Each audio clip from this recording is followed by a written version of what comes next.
السلام علیکم ورحمۃ اللہ وبرکاتہ۔ برادران اسلام، حضرت عبداللہ ابن عمر رضی اللہ تعالیٰ عنہ سے روایت ہے کہ نبی اکرم صلی اللہ علیہ وسلم نے ارشاد فرمایا، قیامت کے دن مخلوقات کے سامنے میری امت کے ایک شخص کو پکارا جائے گا، پھر اس کے سامنے 99 رجسٹر پھیلا دیے جائیں گے، جن میں سے ہر رجسٹر حد نگاہ تک لمبا ہوگا۔ پھر اس سے پوچھا جائے گا، کیا تم اپنے ان اعمال میں سے کسی عمل کا انکار کرتے ہو؟ وہ کہے گا، نہیں اے میرے رب، جو کچھ لکھا گیا ہے سب کچھ صحیح ہے۔ پھر اسے کہا جائے گا، کیا تمہارے پاس کوئی عذر یا کوئی نیکی ہے؟ تو وہ شخص ڈر جائے گا اور کہے گا، نہیں۔ تو اس سے کہا جائے گا، کیوں نہیں؟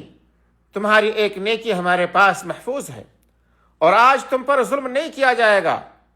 پھر اس کے لیے ایک کارڈ نکالا جائے گا جس میں لکھا ہوگا، اشہد ان لا الہ الا اللہ وان محمدا عبدہ ورسولہ، کہ میں گواہی دیتا ہوں کہ اللہ کے علاوہ کوئی معبود برحق نہیں اور محمد صلی اللہ علیہ وسلم اللہ کے بندے اور اس کے رسول ہیں۔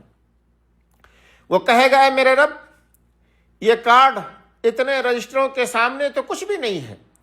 اس سے کہا جائے گا، آج تم پر کوئی ظلم نہیں ہوگا۔ پھر تمام رجسٹروں کو ترازو کے ایک پلڑے میں اور اس کارڈ کو دوسرے پلڑے میں رکھ دیا جائے گا، چنانچہ رجسٹروں والا پلڑا اوپر اٹھ جائے گا اور کارڈ والا پلڑا جھک جائے گا۔ عام نصوص کی روشنی میں جو بات معلوم ہوتی ہے کہ یہ شخص زندگی بھر کفر اور معصیت کے اندر ڈوبا رہا، پھر آخر میں کلمہ توحید پڑھ کر کے وفات پا گیا تھا، اور چونکہ کلمہ توحید پر اس کا خاتمہ ہوا تھا اس لیے وہ نجات پا گیا۔ اللہ رب العالمین سے دعا ہے کہ وہ ہم سب کو عقیدہ توحید پر قائم رکھے، آمین۔